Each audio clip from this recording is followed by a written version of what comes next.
Hello everyone, and welcome to episode 365 of the MTG Goldfish podcast. I'm Seth, probably better known as Saffron Olive, and we have the full crew here this week. Kicking things off with the owner of MTG Goldfish, Richard. How's it going this fine Monday? Hey Seth, crazy weekend, which I'm sure we'll get into, but yeah, doing well. Ooh, yeah.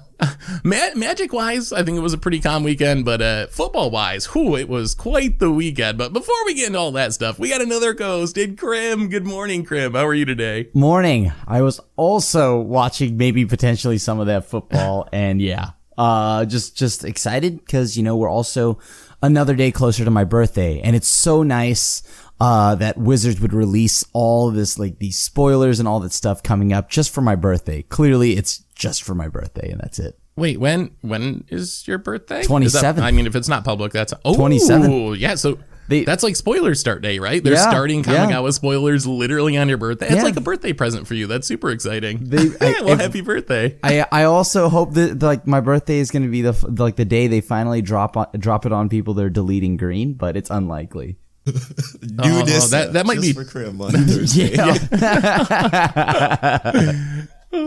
So anyway, our topics for this week, we got some good ones. We had a round of Pauper bannings that happened last week, and then we got the big news that tomorrow we got a BNR announcement for non-Pauper formats. It sounded like, from how they actually phrased it on the WotC stream, multiple formats perhaps. So we want to do some BNR predictions. We got Mark Rosewater's Kamigawa teaser with some little hints about what's going to be coming up once we finally get to see the set. We got some product news with stuff getting delayed. We've had a ton of leaks from Kamigawa, which we're not going to talk about the actual cards that have leaked, but I am curious why all of a sudden we're getting all these leaks again. So we had a bunch of topics for today before we get to fish mail. But before we jump into all that, a reminder that our show today is brought to you by Card Conduit. And Card Conduit, we've been telling you about them for a while now. They're a great way to sell your Magic collection. And with their curated shipment service, you can sell your valuable cards with a reduced service fee. As long as your cards have a retail value of $2 or more, you can send in as many as you want and still just pay a 5% fee. And like with all Card Conduit services, you don't got to sort your cards. You don't got to grade your cards. None of those hassles. Just skip over all that, safely package up your stuff and ship them out. And you'll even get a detailed report with all the results, so you can check out Card Conduit's curated shipment option as a way to buy list cards with fast processing, optimized prices, and the low service fee of just 5%. And you can even get another 10% off by going to cardconduit.com/MTGGoldfish. Card Conduit, they're the easiest way to sell your Magic cards. So thanks so much to Card Conduit for supporting the show. And let's talk some Magic. And I guess we might as well start with the Pauper bannings. I think that was the biggest piece of news for the past week. The only awkward part about this, I haven't played Pauper in like a year or more. Have either of you played Pauper in the distant future, recent future, past, whatever? The closest I've gotten to a Pauper game is seeing somebody play it, I think at my LGS in a far corner. So I don't even think I've ever even played a game of Pauper. I've put some commons in my commander decks recently. That's basically the same, right? Yeah, that's pretty much Pauper, yeah. We played Pauper Commander once. we actually did. Oh, really? That was, I mean, I don't know if we want to get sidetracked on this. It was the least fun game of Commander that I've ever played in my life. And I swore that day we would never do it again. And we haven't so Pauper far. Fans get very upset. But that was Pauper Commander. That's different than actual Pauper. It's not the same as Pauper Commander. The Pauper format is pretty vibing, except recently people have been complaining about a lot of stuff, and Wizards has decided to take action. So if you don't know, like recently what's happened in Pauper is like every year they like release new commons, and commons are getting power crept. Like they release pretty strong commons that kind of just warp the metagame inadvertently. But they have gone ahead and banned 3 cards from the Pauper format to kind of juice up the format. Atog is banned, Bonder's Ornament is banned, Prophetic Prism is banned. And that would be because Affinity is the top deck in Pauper at the moment. And also, so part of it is Affinity was the top deck, so they targeted Atog. But then, I gotta say, Gavin, who is running the new Pauper panel, had maybe the best breakdown of explanation for bannings that I've ever seen. There's an article on the Mothership, and he goes really in depth, and I really appreciate that, and I hope we see more of that.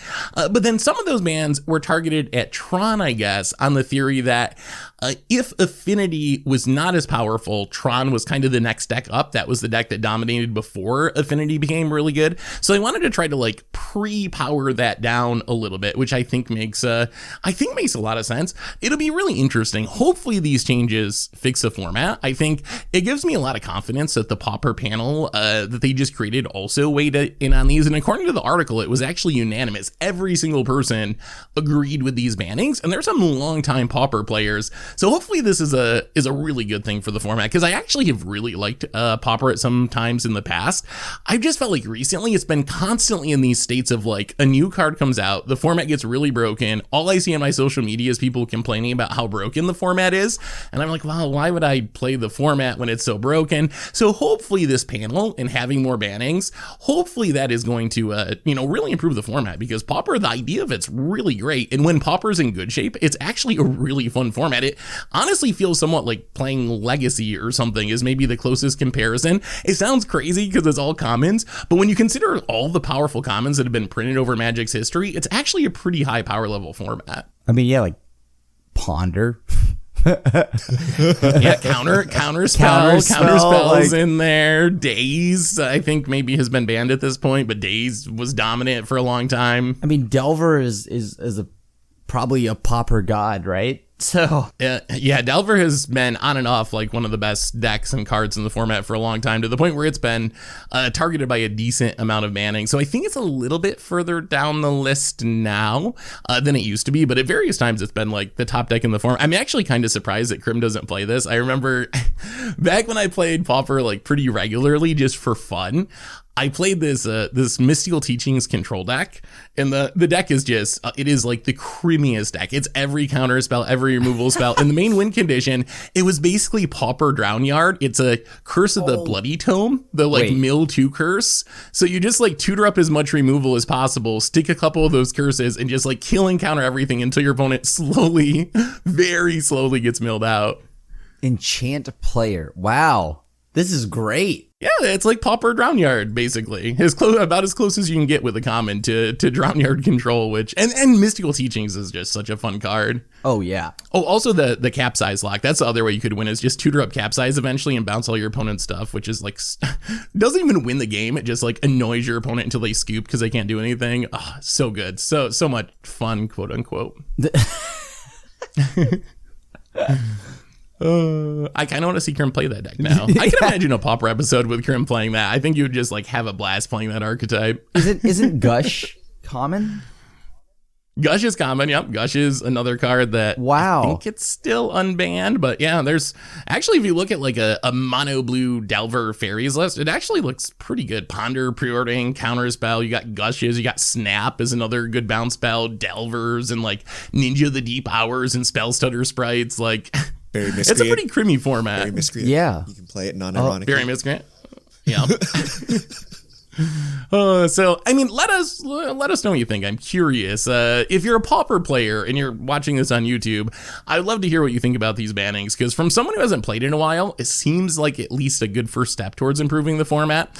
But like I said, it's been a minute or two since I played Pauper. So anyway, we got other news about BNRs. Part of the announcement of these Pauper bannings on the same stream, Wizards announced tomorrow we're getting a BNR for non-Pauper formats. It sounded like multiple formats if you just listen how they phrase it. I don't know, maybe we're reading too much into it or whatever, but it sounds like bannings in multiple formats coming tomorrow. So what I want to know is, what are you guys expecting? Like, what are your predictions for tomorrow's BNR? What formats, what cards might get hit? What should people be looking out for?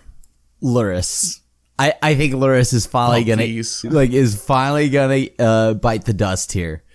And I don't think like Twin will get unbanned. I know some people are pushing for that. I think at this point that's a meme. But like I do believe that Lurrus goes bye-bye. And then outside of Lurrus, I think it's like Mishra's Bauble.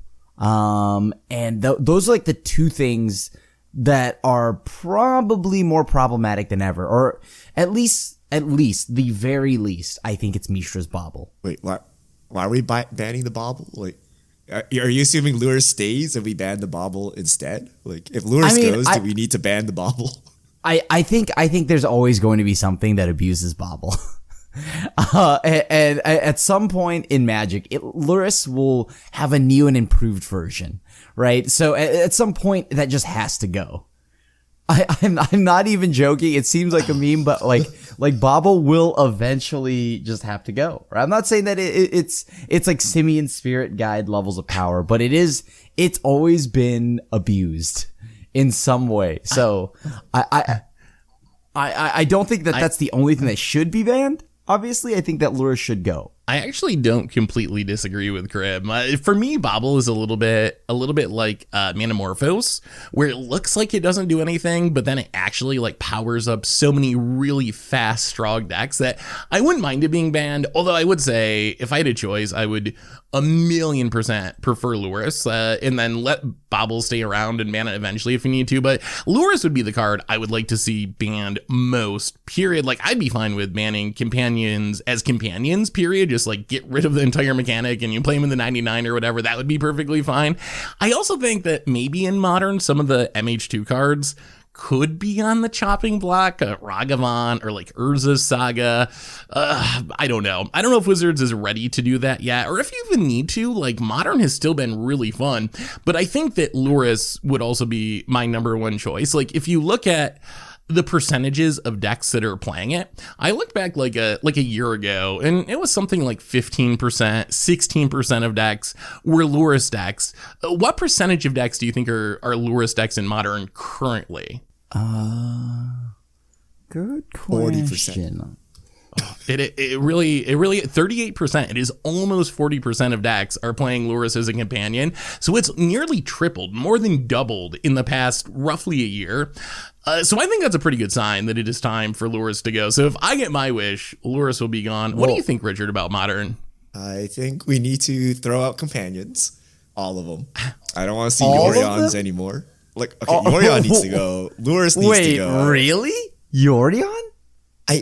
I think it's doing what Wizards doesn't want to do. It makes every deck the same, right? Like, you lose deck building, like Lurrus power level wise is like, you know, like I don't think it's that bad, but it really just removes like half of the Modern card pool, which is a problem, right? And then same with like the Yorion, like you have all these Yorion piles that kind of look the same, and like it really stifles deck diversity. Like, all your piles look the same because you gotta like, you know, build up your deck so that you can support the Yorion, right?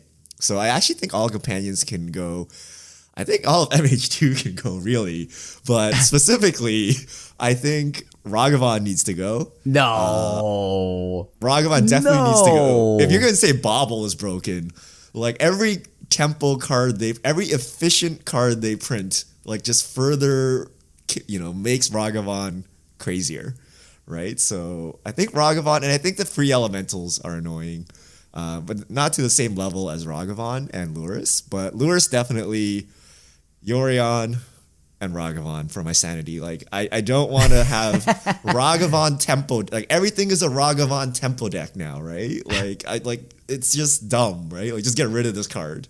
I mean, I won't lie to you. I liked Ragavan because it was my only thing that bodied Tron pretty quick. I think Tron needs to be back. Like, I think if Tron is unplayable, I think you got a problem with the Modern meta, right? Like, it needs to be at least like feasible to play Tron.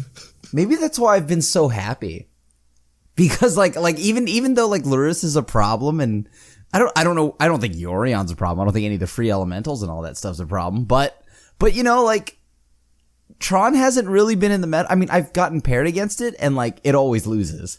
And like that's great. like you're saying turn 3 Karn Liberated is not good, right? I'm saying, what kind of meta is this, right? Like, is this what we really want? Good. Get bodied. Like, that's what I want. Get bodied by a 2/1 monkey. Forget your card. Yeah. I mean, I do enjoy not losing to Tron, so that part is nice, but it is a little weird to see Tron not really be good enough in the current meta. What do you think about just banning the companions as companion? I think that would be my number one choice. So is banning like, companions, just pretty much. Just like you play him in the main deck. I don't care. Play your Lurrus, play your Yargan, whatever. Play main deck. No, I mean, like, sure, but that's not worth. That's not worth, right? Because I think the huge power is, like, power boost is the fact that you have this threat that can essentially be in your hand whenever you need it to be. You pay 3 mana to tutor it on an off turn. And that's what just makes it powerful. You always have it there. It can't get hated out by, like, it can't get thought seized by your hand unless, of course, you put it in your hand and then wait. But I mean, like, it can't get thought seized or something like that in the opening turns. Can't get taken out by anything, and it's just always there. I think that value is great, or is what makes it so powerful. But I don't know. I don't think Yorion needs to go. But Lurrus, yes. Lurrus, yes. Sounds a little biased to me. I don't even play Yorion. I kind of, I just don't like the whole mechanic. Like, I think that Lurrus is the one that I find actively problematic.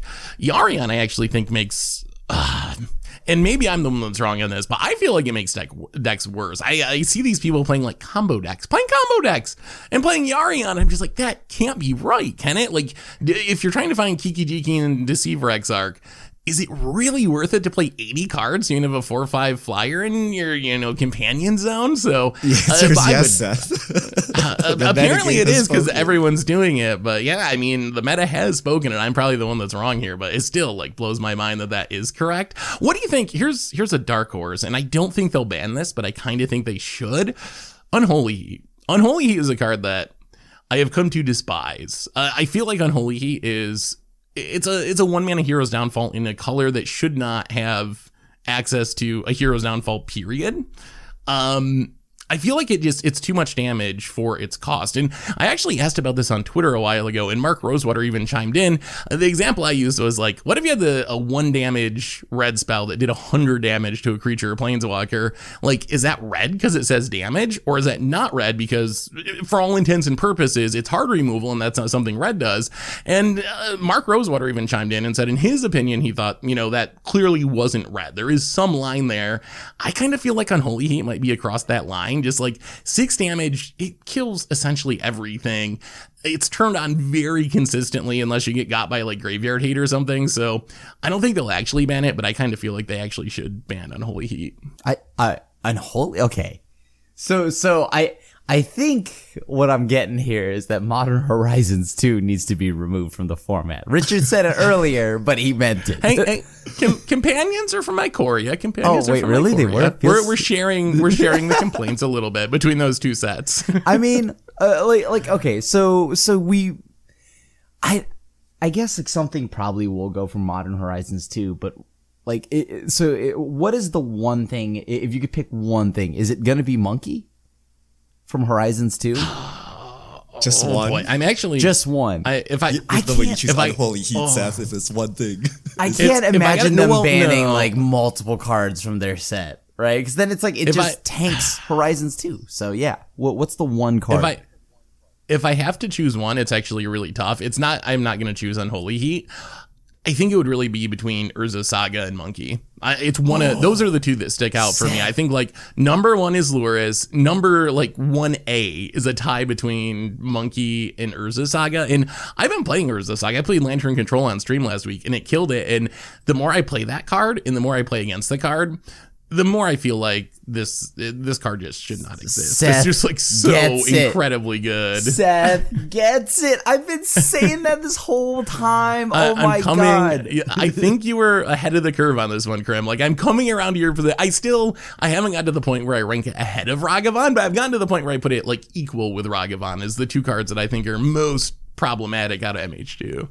Yeah, like I'm still, I said it day one, I'll say it again. Urza Saga is the one card I picked to go bye-bye. And it's so absurd. You don't even have to do anything. You just play a land and it just does everything for you.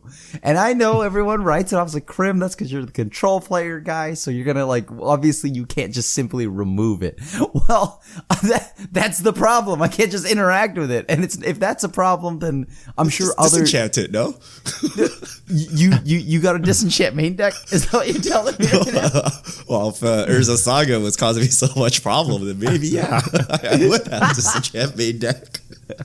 And you know that's it's not gonna work that way because first off, that card is like stone unplayable everywhere else except maybe against I don't know the random Boggles player or something like that. I've heard people talking about powering down Hammer Time. That's one that has come up from a few people, like is something they would like to see targeted with a banning. And I guess hitting Lurrus would do that to some extent. But I really think the rise of Hammer Time from a good like tier 2, maybe low tier 1 deck to the best deck in the format for an extended period.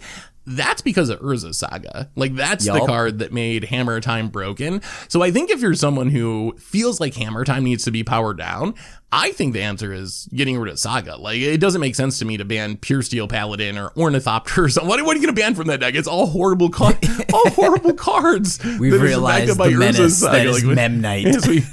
Yes, your Memnite is now gone. Like, okay, I guess you got me. Did you know Memnite I think is like the Saga's on the $18 list for a playset? Oh my God, I didn't realize that. Wow. Probably because of Hammer Time. What would you pick, Richard? We didn't get your answer to Monkey. MH2 ban. So I agree, Saga, Saga's a little sus, but like I think like Monkey overtakes several archetypes and it's super annoying and it actually makes playing against unmiserable, right? Like it's like you thought losing coin flips was bad, right? You have a second coin flip now, right? If you lost the first coin flip, are you on the draw, right? You're screwed. Do you have your Fatal Push, Lightning Bolt, Unholy Heat, whatever in hand? If not, the game is over for you. So you actually need to just mull aggressively into removal in case your opponent has a Ragavan. Otherwise, the game is over. So I think it's just like a non-game starter most of the time, right? So I actually don't like it at all. It's way too soon to talk about coin flip, Richard. I don't want to talk about coin flips today. Look, would you rather be beaten by Patrick Mahomes or Ragavan? Well, geez. By Ragavan, maybe easily. Mahomes actually. they're kind of the same actually. Isn't Mahomes just like NFL Ragavan? I could see that. Yeah. All right, question on bannings. We talked a lot about Modern. What else could be getting banned? What about other formats? Anything else? Historic, standard? I think leave Alchemy out of it for now because I assume we're going to get a nerf and buff thing at some point in the near future. So discounting Alchemy, anything else that could possibly be getting banned tomorrow? Wait, are we not getting... Wait, we're not going to get anything in Alchemy? You think? Well, so I don't know. I know we're going to get Alchemy changes at some point soon. I would hope that Wizards wouldn't, I don't know, call the nerfs and buffs a BNR announcement because I think that would confuse a lot of people, including me. So I'm hoping it's two separate things and we're getting like bannings and then we're also going to get an Alchemy like nerf and buff thing. I feel but like actually, I don't know. A BNR day, that's the exact day to drop something, right? If they only change Alchemy cards tomorrow, people are going to riot. Like if that's the BNR announcement and it's just like, hey, we nerfed a bunch of Alchemy cards. Like, oh my goodness, people are going to be so upset. That would be so funny. Like that would be so funny because yeah, exactly. People would be so upset, and I think I would just cry from laughter. But like I think that Alchemy is going to get something maybe tomorrow, right? I mean, it would make sense to drop it tomorrow. It could be tomorrow. Right? But yeah, I don't maybe think, they just add it to the BNR. I don't think Alchemy is the main driving reason for tomorrow's announcement, but yeah, like definitely could see maybe Rahilda getting changed, the Whelp getting changed, and that new one drop that gets cat stuff getting nerfed. And then the sanguine, whatever, the thing that gets a blood artist. Those are probably the four. Brushstroke, yeah. Yeah, brushstroke. Those are like some. I don't think the Whelp's actually a problem. I more so think everything else that I mentioned is. But I imagine some people want the Whelp to get tagged. And then historic, I don't see anything changing other than whatever happens to the alchemy cards. And then modern, I think we kind of just. We have to assume something from Horizons 2 is going, along with Lurrus. And then I don't play any of the other formats, so I don't know. Legacy might. I don't know. Do you play Legacy? Legacy could get changes. I do play Legacy a bit, and I definitely follow a lot of Legacy people, and it seems like something from Delver, it seems to be what people would like to see, which maybe is just Monkey. That's one that people bring up a lot. Other people have mentioned like Days or something. And then there was like a tournament this past weekend and Delver didn't dominate. So some people are like, oh, the meta's good now. It like, you know, things shifted. So we'll see. But I think legacy bannings are definitely on the table. Either something targeting Delver or just straight up Ragavan. What about Standard? Does Wizards care about Standard? When I hear this BNR, like, we're about to enter Kamigawa spoiler season in like 2 days after the BNR. We're about to get an update to Standard. Standard doesn't seem like it's in the most popular place right now. And a big reason of that seems to be Elrond's Epiphany still is the card that people really complain about. Do you think this is a BNR where they just get rid of Epiphany? Because it seems to me if they were ever going to do it, this is the time. Like, you ban it now, a fresh format for Kamigawa coming out, get people hyped about their new Kamigawa cards, or does Wizards just not really care about Standard? And Alchemy has kind of replaced it in their eyes, and they're like, whatever, everyone's just going to play Alchemy. There's not a ton of paper Standard right now anyway, so what do we care? Like, Epiphany gets to live on. What if they decide they just want to ban, like, I don't know, Memory Deluge or something? Oh, please no, Wizard. Please no. I don't know why. I just feel like they really drag their feet when it comes to getting rid of like the actual problematic cards. So I could get behind expressive iteration maybe. Yeah. Like if they didn't want to ban Epiphany, I could get behind banning expressive iteration because that powers up a lot of different archetypes. That's another card that I keep forgetting that it's like, yes, it's absurdly powerful. I always think it should be banned, but then I just forget about it, right? Because it kind of perfectly works behind the scenes, right? It's just like, okay, whatever. I hate that card. It feels like an anticipate. When someone casts it, you're just like, oh, like sure, it's 2 mana cantrip, but really it is so strong. Yeah, and it's absurdly busted every time. And it's great, like whatever format it's in, it's just absurd, right? Like modern, historic, standard, whatever, alchemy, either or. Maybe that would help decrease the consistency of decks, or at least blue-red decks. And I mean, personally, I'd love to see Elrond's Epiphany go anyways. I think that'd be really good, but I just don't see them getting rid of that. And then, of course, maybe they finally just do away with Dragon Goldspan or something in Standard, I guess. And then I would love to see them just get rid of, like, I don't know, just hit green somehow. Just hit green. I mean, there's probably Chariot. Like, I assume the cards that got nerfed in the first round for Alchemy. Yeah. That's probably also the list of cards that Wizards views as like strongest or most problematic in Standard. So I assume if they did ban something in Standard, those are probably like Goldspan, Chariot, I guess Luminarch Aspirant.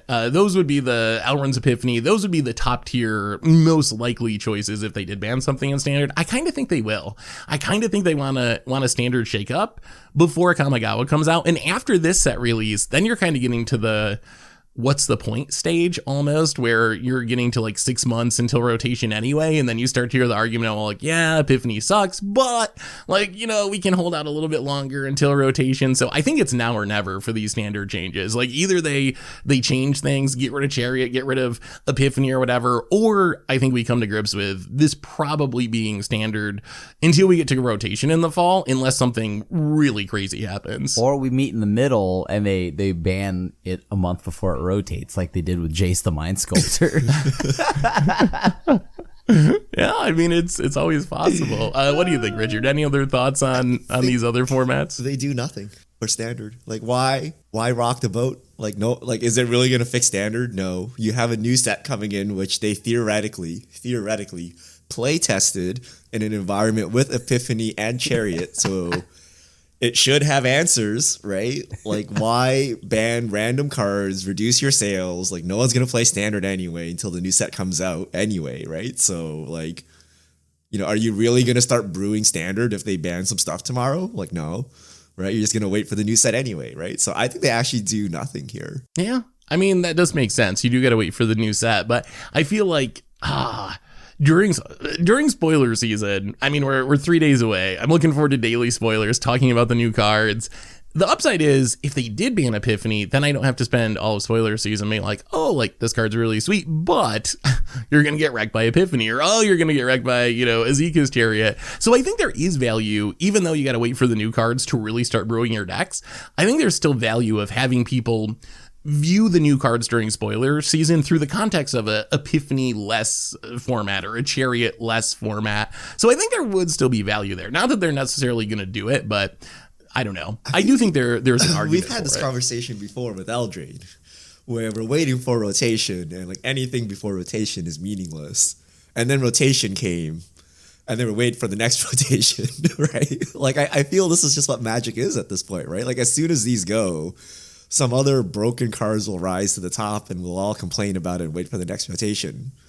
Like, is that not just what like the standard metagame is now, right? Yeah. No, I mean that is kind of how it's been going. And maybe Wizard solution was alchemy. So you can nerf and change cards more quickly. So yeah. Well, it'll be interesting to see what happens tomorrow. Something's happening. I guess we'll have to wait and see. But please at least get rid of Lurrus in Modern. Please, Wizards.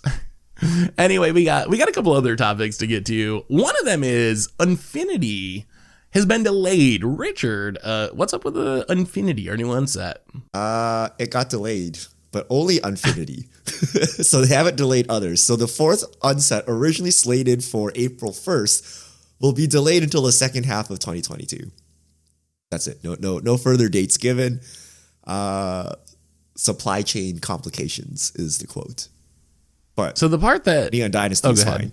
I'm just saying, like Neon Dynasty is fine. That's the part that kind of confused me is if it's supply chain stuff and you're having trouble, I don't know, getting the cardboard to, make Magic cards or the ink to make Magic cards or whatever, like, why would it only impact Infinity and not be hitting on, all the standard sets and other products that we see? I don't know the answer to that, but that's the part that struck me as like a little bit strange. I guess good news is it's just an unset. It's not the big standard set being delayed. So I guess the impact of this is probably going to be pretty minimal, but it is a little odd to me. I mean, your supply chain doesn't go from 100 to 0, right? It goes to like 75% or 50%. And you're like, wow, we can print like one set. What set would it be? Infinity or Neon Dynasty? They're probably going to choose Neon Dynasty, right? So it's something along those lines where they have to make some compromise, and the least exciting product gets the cut, right? Otherwise, like people would riot if Neon Dynasty was delayed, right? Yeah, I guess that makes sense. If you got to prioritize, this would probably be the easiest set to push back because it isn't essential to any format or standard or arena or anything like that. So, well, look out for Infinity the later half of 2022. Let's talk a little Kamigawa. So we're a couple days away from spoiler season, but there's a couple things I want to bring up. One is that we'll get to in a minute. Mark Rosewater released his teaser for the set. I want to see what y'all thought of that. But before we get to that, one thing I've noticed this spoiler season is we've had a ton of leaks again. If you've been following Magic for a while, a couple of years ago, we had some huge issues with leaks. Like pretty much all of Ixalan leaked. If you go back further, there was a Godbook leak. And at one point, not that long ago, we kind of just expected a bunch of leaks every set because that was basically what would happen every set. But then it seemed like things got better. And for the last year, maybe longer than that, we've had very, very minimal leaks for any sets. Like a lot of sets have had 0 cards leaked. But it seems like for some reason with Kamigawa, the leaks are back. If you follow like Reddit or whatever, a lot of rares, the whole Dragon Mythic cycle have been leaked at this point. So a big chunk of, the most exciting cards have already been leaked. Why do you think this is happening? Like, I thought we kind of moved past this leak problem. Any ideas why for Kamigawa in specific? It seems like leaks are really back in action. It's probably Infinity and COVID related, right? Like with the effects to the supply chain, whatever that means, right? Wizards probably had to get like other manufacturers or maybe use different manufacturers or whatever to make sure things aren't delayed or affected. And, their relationship with these people is not as strong, right? Like maybe they don't know the rules or maybe they haven't been able to enforce the rules, but maybe just new people. And then their leak control isn't as good or, they don't treat it as seriously. And then now the cards are in the wild. But my guess is something to do with that.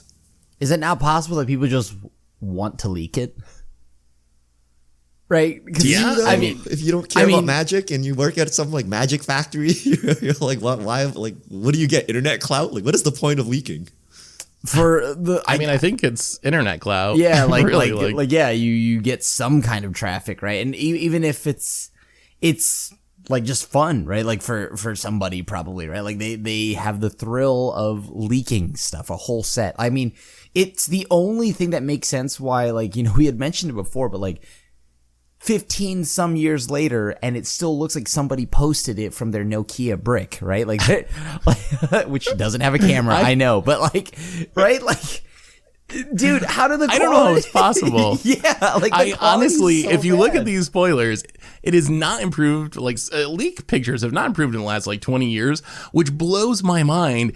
I honestly don't think I could I don't have the technology to take a picture that looks as bad as these leaked photos. Like, you would actually have to try somehow. Like, they're taking a good picture with their iPhone and then like putting it in Photoshop to blur it or something to make it look like an old school leak photo. So I don't even know how they managed to take such low quality photos, honestly. Right. I also wonder if the timing plays into it, because they did kind of change the release date. Like last year at this time, we already had Keldheim out on Magic Arena, and it was releasing in paper on January 28th. This time, we're not even starting spoiler season, so we've had like a abnormally long gap between sets based on past schedules. So I wonder if, I don't know, maybe they were working under the old schedule and there's already a bunch of boxes floating around, or they've already been printed or whatever. We got this long gap, and that gives people more time to potentially get their hands on stuff and leak stuff. I don't know if that makes sense or not, but that's one thing I thought of at least. Yeah. I mean, could be that, right? I mean, like, I'm just very confused on how, like, if you think about it, like, the first big Pokemon leak hasn't happened until recently, right? Pokemon Arceus just actually had hard copies accidentally hit the streets for some odd reason. And people have, like, bootlegs of it already. But other than that, I feel like Pokemon is generally pretty tight about a lot of their stuff, but Magic has a leak that isn't Mana Leak like every other like set, and I don't know why. I genuinely do not know why. Because Wizards doesn't care enough to fix it, right? Like, yeah. Like if you spend enough money, either proactively, right, pay more money to firms that prioritize this kind of thing, or retroactively, like big lawsuits for anyone that leaks, right? Like, you can eventually fix it. That's why you don't get like Apple leaks or whatever unless they actually come from Apple, right? Like other card games do it, other games do it. People leaking beta information or alpha information they're not supposed to, they get hit by a giant lawsuit, and that will de-incentivize like your internet clout worth your entire net worth. Probably not, right? So I think Wizards just hasn't put a priority on this for whatever reason. I also wonder if, especially with these leaks, if it's really even a bad thing for Wizards. Like, I don't know. There's been a long gap with no spoilers. This has people talking about Kamigawa. I'm sure like there's some negative implications. Like, it hurts someone who's going to be spoiling a card. It maybe hurts some of the flavor. Like, it spoils something from a story Wizards was going to publish on their website or something. But I don't know, is having this like slow trickle of leaks when really nothing's been going on in the Magic world over the past like 2 or 3 weeks. Maybe Wizards isn't doing anything about it because they're like, they really don't care, because they think it might even be beneficial or at least not very harmful. Remarketing. They can go down to one marketing intern now.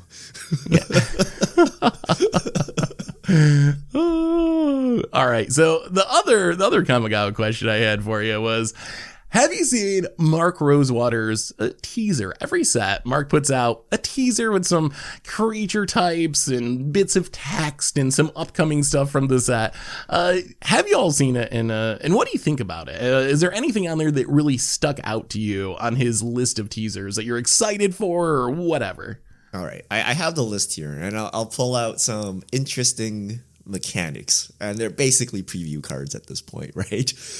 So what do we think about a black instant with destroy target creature or planeswalker that can be cast for 2 mana? I mean, that the hero's demise happened in the last Kamigawa. That actually makes a ton of sense. So, they have quotes around the creature planeswalker though, don't they? Yeah. So that I part's don't where- think it's legendary creature. Like that's word for word creature. But Because they I was can thinking, that would make a lot of sense. They could have condition, right? Like if you control a legendary creature, you can cast this for 2 mana. Like they could have an additional condition on it, but it is like unconditional removal or planeswalker. That's gotta be it. It's gotta be something like that. If you control a legend, or if you activated an ninjutsu ability this turn, like there's gotta be some Kamigawa like flavor restriction. If you I don't have think it would more than just 0 be life, 2 mana. you can cast for 2 mana.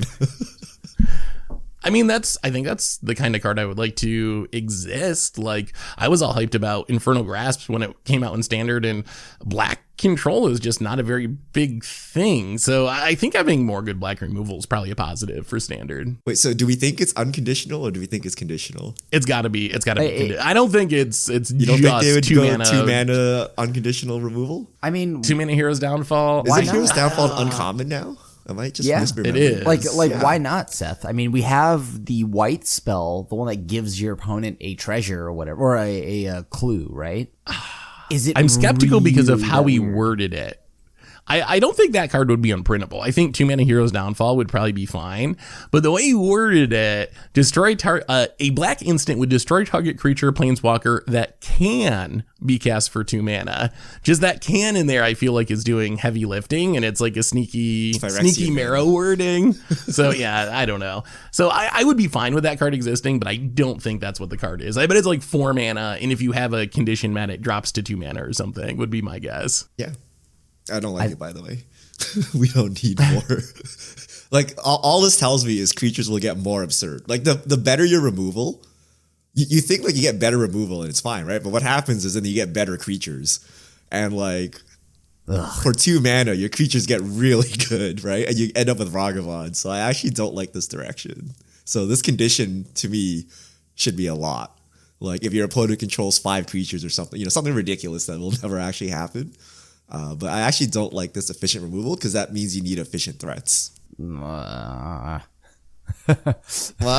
no, Krim, you don't buy that? Like, why do you think we have Ragavan? No, Why do you think we have all fully these agree. ETBs? I fully agree. That's the problem. I'm just not happy because the thought of it's like, yeah, creatures just keep getting better. So it's like removal, just actual 2 mana kill a creature or planeswalker means that the creatures are going to be absurd, right? Like it's going to be Siege Rhino on cast for 1 mana that also is Ragavan or something like that. Or well, it's like a chicken and egg thing though, right? Because or do they have to print this good removal because creatures are already so good? So do you blame it on the creatures or do you blame it on the removal? Like, is powerful removal making them push creatures, or are powerful creatures making them push removal? I don't think it's as clear as just picking one or the other. I think it's up for debate, in my opinion. I mean, it's the same, right? Just anytime we get power creep, the other one power creeps with it. Yeah, So basically. I don't want a better power creep Ragavan either, snowballs. right? I want like happy Ragavan, so that you don't need this insane removal, right? 'Cause soon enough, you can have like 1 mana, destroy a creature, create 2 treasure tokens. The reverse tempo, right? Yeah. You want them to play monkey so you can fire off your removal and like ramp yourself and draw a card or something, right? Like it'll definitely happen if we keep going down this path. Okay, how about the legend rule doesn't apply to permanents you control? Ooh, Mirror Gallery. Yeah. Gallery reprint. Show us that Mirror Gallery Isn't reprint. that It's card probably actually- not literal. Isn't that worth something It was now? from... it probably is super expensive. I don't think it's ever been reprinted. It has not. I can look it up real quick, but that's from original Kamigawa. Yup. I think it's $30 now. Yeah, 25, 30. They could just put that in standard. Or the other thing is, I think Mirror Gallery is a little underpowered. Like it's 5 mana and that's all it does. Maybe even more likely is like something that references Mirror Gallery, but is a little bit 2022 power level, where it costs like 2 mana now or something, or it does other things along with having that text. It's an interesting card. I guess want you blow something out. like that. Oh, You play this, you play and then it, you like play your clone all legends your and stuff, all. and then they just remove this, and then you get like totally destroyed. Oh, yep. I've been there. If it makes an emblem, it should like make an emblem to like guarantee that it stays there, and then you can have fun. What about if it has dealt 10 or more damage to that player this turn, they lose the game? 1 drop from green, and it'll have hexproof. Isn't this just infect if it's a 1 drop? How do you It's green. how do you deal 10 damage in a turn with it? Like pump spells? Like that's the idea? Like play it like an infect thing and throw pump spells at it? It Yeah, could it has to be on the be. same turn though, right? So you need to somehow like pump by 10. A I natural wonder, growth exists. what is that dragon that we got that if you hit if it gets to 20 power? Oh. 10, oh my goodness. The- you know what the my thing six- is in standard currently? Yeah, the 6 mana uncountable dragon that with Yeah, haste. Inferno of the Star Mounts. Yep. Yeah. It could be something like that. Some sort of like fire breathing style ability where you start off small, but if you can pump it enough, then maybe you can one shot someone with it. I think that would be. I mean, that would actually be kind of a fun one drop. Just like a 1 mana, like a Savannah Lions that also had fire breathing that you could pump it up to 10 and get someone within the late game. That would be kind of neat. It's in green. I'm telling you, this card is going to be green. I hate. I mean, this is like kind of more balanced in fact, but like someone's just gonna scale up and like one shot you anyway. Like get ready for that in historic or whatever. Oh right? boy. Oh, also on this list, there's a couple I want to mention real quick, just because I think we know the answers to them in case anyone's wondering about them. One of them says, finish a 5-card cycle many years in the making. We actually got art from a new Kadama of the whatever tree. I know we got like east, west, north, south, center. I don't remember which one we're missing, but the artist actually showed art that was pretty clearly the 5th Kadama of the whatever tree. So I bet that's that. And then it says 2 popular cycles from Champions of Kamigawa block return with a new twist. We've already seen the Spirit Dragons, a twist on Spirit Dragons. They already spoiled one of those. And then they already spoiled a legendary land, I believe, right? That calls back to like the original legendary land cycle. So I wouldn't be surprised if maybe those were the cards that he's referencing in those two. What about the popular legendary creature from Kamigawa block? Is it? Well, I guess so vague. Well, it might seem vague, but let me think. Let me say that I think it's Ben. Ooh, that would be sweet. I hope it's not Hidasugu that we already have like 10 versions of. That would be a little anticlimactic if he's referencing that one, but there's so many legends in Kamigawa. It's really hard to pick. Or it's either that or Ishkanda, right? Or the 1 mana dog. Oh, I could see that coming. I bet there's another one of those. There's gotta be. No, I bet there's more than that. one. No? Standard monkey in white. It's gonna be standard monkey. How do you top a 1 mana 2/2 from like 10 years ago? Wow, Seth. You add some monkey abilities to it. You think you're just gonna make him like a grizzly bear now? Like, no way. He's a 1 mana 3/3. That's fine. You know what I hope it is? I hope it's the Unspeakable. Ever since I played the Unspeakable on Against Odds a couple weeks ago and realized like how incredibly underpowered it is, I really want a new version of it. That quest like cast 3 different things, you get this thing, but the problem is Unspeakable is just like a 6/7. It's not even that good anymore. But I would love to see a 2022 version of the Unspeakable. That would be sweet. All right. There's some like I hope these are commander spells. Whenever you cast an artifact, instant, or sorcery, copy that spell. The first activated ability of an artifact you activate each turn costs 2 less. Where X is the number of times this ability has resolved this turn. I really hope these are stapled onto like 8 mana unplayables for 1v1 and not like, a 3 mana 3/3. Or a 1 drop in green. The most important question though is he spoiled a few creature type lines. One of them is Turtle Ninja. Easy. Another one is Fox Pilot. Star Fox or Teenage Mutant Ninja Turtles? Which you more excited for? Well, I want Star Fox more, but I do like the idea of a turtle ninja, but it has to be ninjutsu but slow. So it's ninjutsu but suspend 2 or something like that. All right, so you pay for the ninjutsu, you return the card, and in 2 turns it'll attack. I'm waiting for the secret lair. Oh my god! With some pizza food tokens. Yeah. Oh yes. I mean, there's Moonfolk Samurai. Here, there's Rat Rogue, Goblin Samurai, Snake Druid. There's some interesting types in this. Also, enchantment creatures returning. I don't know if we knew that or not, but there's 2 listed in there that are enchantment creatures. So another run of enchantment creatures. Anyway, those are Mark Rosewater's just teasers for Kamigawa Neon Dynasty. If you're on YouTube, I'll link this in the description if you want to look it up yourself. Otherwise, you can find it over on the blog at Talk, Mark Rosewater's blog. I think that those were all of our topics for today. So if you don't have anything else, I guess it's time to answer some fish mail. Richard, take it away. All right. If you have questions, send them to @MTGoldfish with the hashtag MTGFishmail, and we'll get to your question on air. So first question from Totally Not Richard. Seth, how do you feel about 13 seconds, 4 plays, 2 timeouts? Wait, so is this worse or better than the Music City Miracle? Hold on, is this not actually Richard? So this is not actually Richard. Okay, so this is not your alternate account to tweet at Seth. Okay, I'm just verifying. It seems like they tweeted it and deleted the tweet immediately, so you won't be able to find any evidence of this on the internet. Honestly, I'm not that upset about it. Like, it was such an amazing game, and we're talking about the Bills Chiefs game from yesterday. If you're not a sports ball fan, but it was such a great game. Like, maybe one of the greatest games I've ever watched. It was just so entertaining, so exciting. Even though the Bills ended up losing, I think if anyone watched that game, I think you had to come away from it feeling that the Bills were like every bit the equal of the Chiefs, who were considered to be the best team in the NFL. Like, they lost the coin flip in overtime. They didn't even get the ball in overtime. They ended up losing.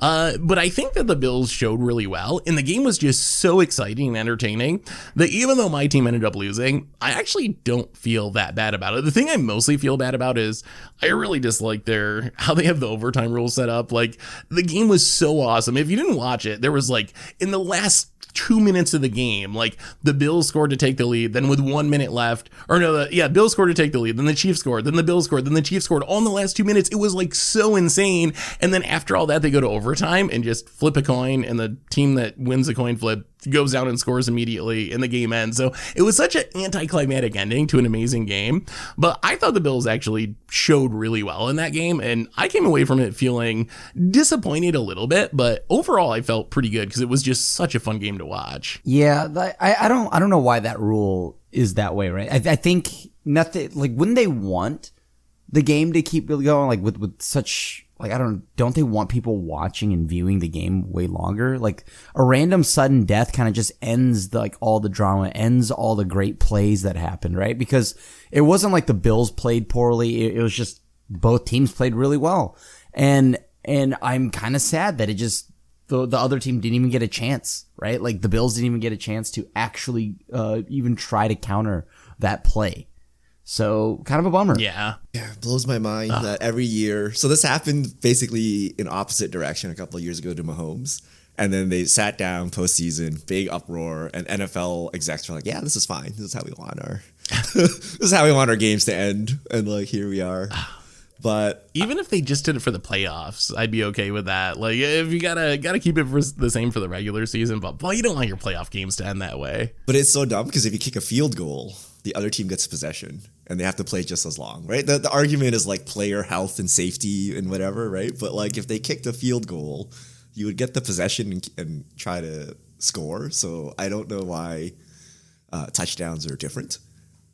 This is like boomer NFL where it was hard to score a touchdown when they made these rules, but like, there's no defense anymore. We just play offense now in NFL, so they should definitely change it. But what an anticlimactic finish. I was really hoping that the Bills would actually like make it to the Super Bowl, and like, I didn't expect them to hang with the Chiefs, but there they were in 13 seconds, and then they had to not squib kick it.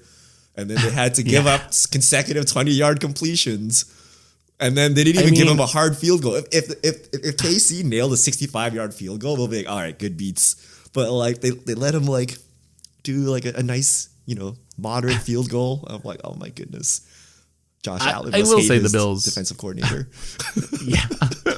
I will say the Bills, I think, punted it. Like, they shouldn't have been in that position to even have a chance for Casey kicking a field goal, or it should have been a lot harder with the squib kick thing in specific. Like, I don't know why they kicked it away like that. And then their defense was, like, so soft on those 2 plays. Like, how do you let a team get 45 yards in 2 plays in, 13 seconds, less than 13 seconds? So the Bills definitely deserve, a lot of blame for that. I do feel bad for Allen, because Allen, I just played so insanely well. Like, so did Mahomes, but I think they really, like, both of them solidified that they're, like, maybe the 2 top quarterbacks in the league, or at least 2 of the, like, very top echelon. And I think that Allen definitely played every bit as good as Mahomes did in that game. Just Mahomes ended up getting the ball last. I'm depressed now. All right. I don't even know who to root for now, honestly, out of the teams that are left. I don't know who am I even rooting for. San Francisco, maybe, I guess. Buffalo was the underdog story, like the underdog franchise. They've been like so useless for so many years, right? We wanted some success, right? Now it's like, all right, I guess Mahomes can win another Super Bowl, sure, right? Like, okay.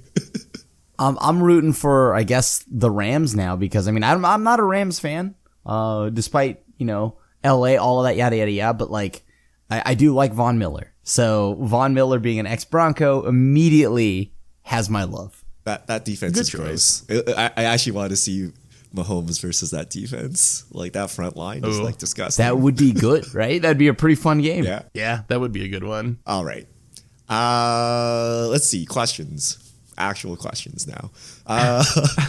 We've talked about a lot of these. A lot of people are asking for like bans on companion instead of the actual cards. All right, how about this? Ian Polikoff. I feel nostalgia is a very important element to an Eternal format like Pauper. It appears PFP chose Fire Design over nostalgia in banning ATOG. What's next? Rancor, Delver, Tron, Battle Screech. Is it Bye-Bye Legacy Light, Hello Fire, Pauper? So ATOG apparently did not reach brainstorm status, where it's basically untouchable. What do you guys think about that? Like, general idea that some of these older formats have these cards that you can never ban. Like, Seth, you mentioned Days, and I'm like, there's no way they could ever ban Days from Legacy, like ever. It's like one of those cards that kind of like is what you think of when you think of the format. So like, I can't see them removing it, but they did away with ATOG. So like, what do you think? I'm actually like curious. I guess I've never thought of Pauper in that same context where it had these untouchable cards that were just no matter what happens, you can't ban them. Maybe I should think of it that way. I guess ATOG, it is sad because it is an iconic creature from the earliest days of Magic. So it is sad to see it essentially not playable in any format now. Like, it doesn't see play in any non-Pauper format, and now it's banned in Pauper. But I don't know, like, should we view Pauper that way? Like, I don't really view Modern that way either, or like Pioneer. Like, for me, it's kind of Legacy and Vintage. I feel like there's some cards that we're all like, well, it probably should be banned, but we've been playing with it forever. It's just part of the format's identity. But I've never really thought that way about more Modern formats. Like, in Modern, I don't think there's a single card that I would argue like, oh, we can't ban it because it's essential to the format's identity or whatever, and it just gets grandfathered in and you get to keep it around. So I don't know. Like, should we think of Pauper that way? Because I don't. Rip Twin. I think like what if they banned an Urza Tron land from Modern? Wouldn't you think that's like too far? Like, you can ban the new fancy threats like Ulamog or something, but you can't ban the land. Like, Tron is Modern, right? Like, you can't get rid of it. So I guess the other question would be like, what else do you ban? Like, if you got to ban something, you ban the new cards that made your old archetype problematic, right? Like, if this archetype has existed throughout the history of the format and was considered okay, and all of a sudden this thing is now broken, like, just ban whatever new addition you put to it because that hasn't solidified itself as like this nostalgic, poster child of the format.